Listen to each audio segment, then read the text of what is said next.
We're going to read from Matthew chapter 24, verse 10 till 12.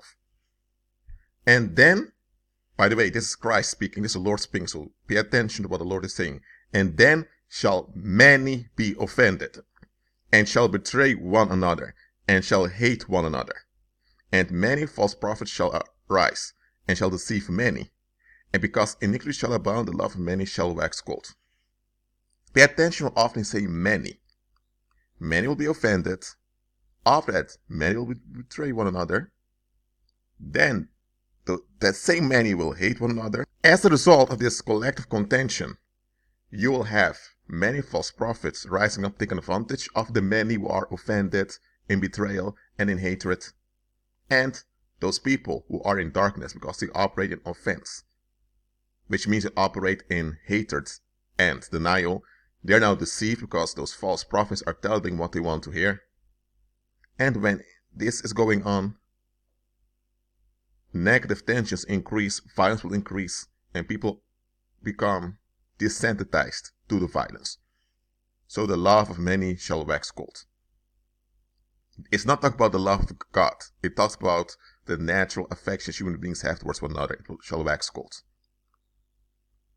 So this is a cycle that increases. It's also a pattern. First there's offense, then there's betrayal, then there's hatred, and then you have demons using people to take advantage of this, to keep people in this cycle of negativity. And this escalates, and it will lead to things as genocide or infanticide, or it will lead to escalation of violence. And the reason the escalation of violence takes place to begin with is because people have been desensitized to violence. About offense. Offense is when someone's expectation is denied. Okay, that's considered an offense by the world.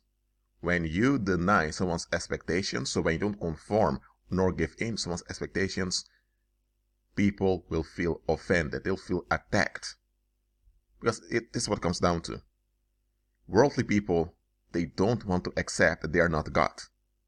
They don't want to accept that they don't have control. They don't want to accept that they are vulnerable creatures that are needy. They don't accept that they are needy, vulnerable creatures. That's how God intended us to be, vulnerable and needy. They don't want to accept this. They want strength as compensation. And that strength they want to find in controlling others. And to control others implies they enforce their expectations onto others. They do this collectively because they can't do it on their own, that's obvious. And to make sure that their expectations are validated, they use collective violence through this fear construct called society. And you have reprobates or degenerates amongst them that they use to do the dirty job. They don't love those degenerates, they can't stand them, but they use them to do the dirty job. That's how it goes in the world.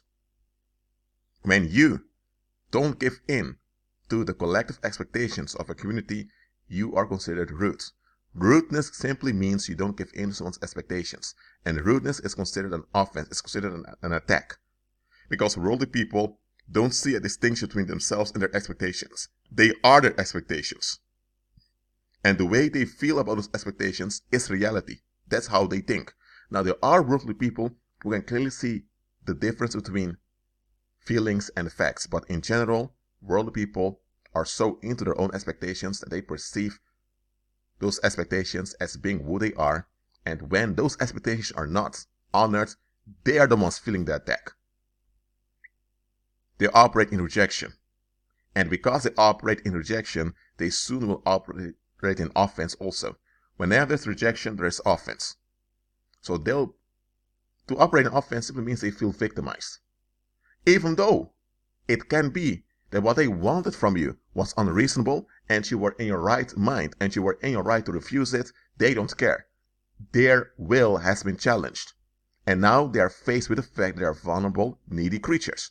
And they hate facing this. So what happens? This self-rejection of theirs that they don't want to deal with, they're going to blame you for it. So when they feel offended, they now will forfeit all their natural human obligations they have towards you. So now they don't like you. Now they put you in a negative category. And once they've put you in a negative category, now they want to transfer all their frustrations. They want to dump all the frustrations onto you by transferring all the tensions towards you. So now they want to attack you just as you attack them. Even if you didn't attack them, according to them, you attacked them because you didn't validate their expectations. So now, not only they betray you, not only they betray the safety of the community, now they also want to hate. Now they want to meditate all their tensions towards you. So now you're on a psychic attack. And once psychic attacks are going on, sooner or later, people want to become physical. Because psychic violence affects you, but not always to the maximum extent. So when you keep walking around and you're not becoming that sick, it will be an embarrassment onto them. It's an embarrassment that he wants to harm another human being. That's the first embarrassment. The second one is that they're holding on to expectations that obviously don't add up. And the third thing is that their expectations have been falsified because you didn't comply with them and you're still walking around. So you have layers of embarrassment that they bring onto themselves, but instead of facing this and looking for healing and deliverance, they now want to go further with their violence. Now they actually want to take literal action against you. Physical action, economic action, financial action. And it's then that false prophets will arise to validate their rage, and then the full attack comes. That is how it goes with worldly people. They cannot handle someone being free. They cannot handle the fact and reality that they are vulnerable and needy creatures. They don't want to face this. So they gang up together in this thing called society, and if you refuse society, or if you're not able to validate society, they now will redirect the self-rejection that they're operating in towards you. So now you need to become the carrier of all their frustrations, of all their bitterness and all their rage. And now, because they associate all their darkness with you, they want to attack you, because in attacking you, they hope to be freed from that darkness that's haunting them. But here's the thing, that darkness comes from their way of thinking. So that darkness is the result of their wrong thinking. It's the result of them being defective. So wherever they are, that defect will manifest itself. The darkness will keep growing back. So they will need victims over and over again. So understand the cycle of offense. Offense is both a pattern and a cycle. It's a cycle because those that are in offense, they're trapped in it. They can't get out. It's a pattern because it follows certain consequences. It always begins with offense. People feeling upset or becoming upset because you didn't give in to an expectation. Them refusing to examine themselves, they refuse to self-reflect, so now they look for external distraction. That's how it always goes. It follows certain sequences. So what do you do about this cycle and pattern of offense? The moment you realize that people are offended by you because of some expectation that you either refuse to give into or you couldn't give into it, because often worldly people, they have expectations that are totally not realistic and you can't give into them. For example, there are people that expect you to make them feel good all the time. You are not a shisha pole. You are not cocaine. You are not heroin. You're not some drug that they can use at will to feel good about themselves. But there are people that expect you to make them feel good about themselves all the time. That is an expectation that goes against reality, and it's an abusive expectation. And above all, it's an embarrassing and humiliating expectation, because you now show with that expectation that you have become addicted to the approval and validation of others. So when you're dealing with people that expect this from you, you do not go against them. You do not fight with them. You don't argue with them. You just remove yourself from such people. And that's the right thing to do. But even when you do the right thing by de-escalating the situation, they may still feel offended because now they have to self-reflect. Look, when you realize that people are offended at you, go into prayer. That's the first thing you do. Decree repercussions on all psychic violence and all violence against you. Don't think like pagan Christianity tells you to approach the individual, to confront them with their offense, and to work things out. In movies, this may work out. In fictions, it may work out. Let me tell you plainly here. In reality, this seldom works out. Let me tell you why. It's not a misunderstanding. The other individual also has the ability to sit down and examine the situation, what actually happened, how they feel about it, and to see whether how they feel about it adds up or not. If I'm sitting in the metro and someone comes and sits next to me, and within 3 minutes I change seats, and the other individual feels offended as if I'm rejecting them, did I reject them? No. I didn't even know that the individual came and sit next to me. That I'm in the metro, and I don't like sitting contrary to the movement of the metro. But there were no other seats available, so I sat where there was an available seat. The moment the metro stopped at a station where many got out, now I could change seats so that I could sit in harmony with the movement of the metro. So that was on my mind. But now the other individual may take offense at me changing seats. But hold on a minute. If they would just sit down, relax, and examine the situation, realize, hold on a minute. Maybe this individual just wanted to change seats. He wasn't aggressive. He didn't look dirty at me or anything like that. He probably didn't even see me because he was in his mobile phone all the time. The individual can also see that there are multiple explanations to why something happened. The individual doesn't have to feel hurt because they have no control. The moment they keep holding on to this hurt feeling because they don't have control, it's a decision they made. That has nothing to do with what actually happened. So offense is a decision someone makes because they don't want to examine themselves. And it's independent of what you did or didn't do. You can be someone that's polite, kind, and very considerate, and still people take offense at you. Why? Because they have no control. Of course, they don't have control. They can't have control, but they don't want to admit this. Because once they admit this, they have to admit their delusion. They don't want to do this. So whenever something happens, not in line with how they expect, they are offended. So, can you work things out with such an individual? Can you come to a solution with such an individual? No, you can't. It is possible to come to a solution once they admit their delusion, repent from it, and participate with solutions. Only then can you come to a solution and to good terms with with an individual.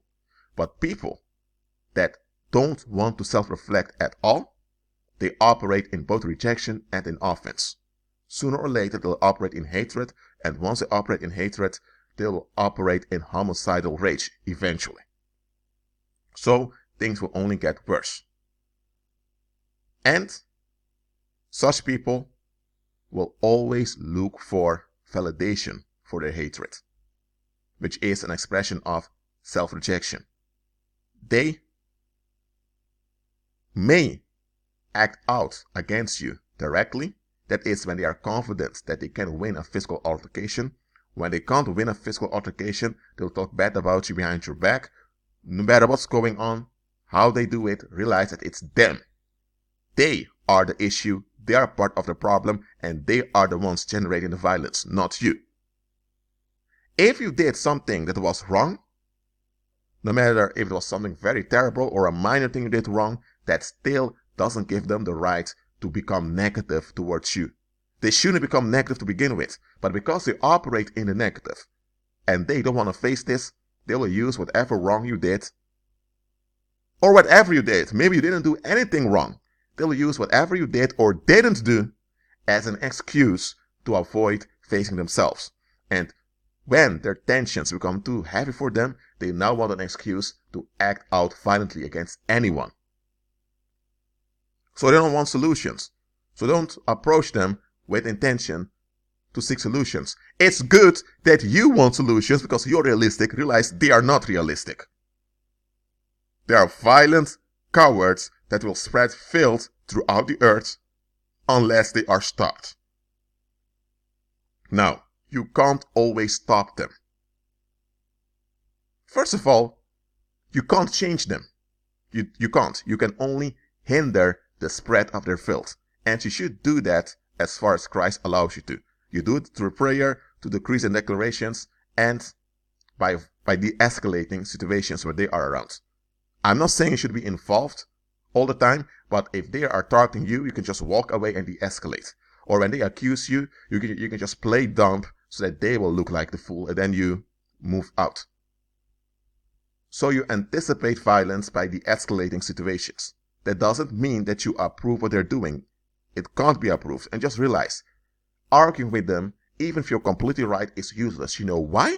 Because there is no winning with people who are dedicated to losing. To operate in the negative means that you will lose. But you have people that are dedicated to losing. So if someone is dedicated to lose, because they don't want to comply with solutions, they don't even look for solutions, how can you win with them? You can't. The only way for there to be anyone winning is for you to be freed from such people. You walk in love towards them, you're practical towards them, just realize you can't walk in love with them. You can't operate in safety with such people. Now you have people who have emotional issues that they project, and eventually they realize, oh, don't mean it. This doesn't add up, and they repent. You have such people. With such people, you can come to good terms. But with those that remain and persist in offense, just be freed from them. Avoid them as much as possible. You can't always avoid them. For example, if it's your ex-spouse and you have children with the ex-spouse, you can't always avoid them. If it's your boss, you can't always avoid the boss, and you don't have another job yet. So there are times you have to deal with them, but deal with them in a practical way, and do not allow them to blackmail you. Because such people that remain in offense, they want to control everything and everyone, and they want the right to dump all their pain and psychic frustration onto anyone, anytime, anywhere, without anyone holding them accountable, without any repercussions coming after them. They want to be bailed out from the consequences of their darkness because they don't want to face the darkness nor leave the darkness. What should you do with such people? They're blackmailers, and it'll only become worse and worse. You can pray, you can make decrees, declarations, you can fast, you do all of that, and you de-escalate. There is no way to win with someone that's dedicated to lose. Remember that. Well, that's it for now. Keep agreeing with Christ and be at peace.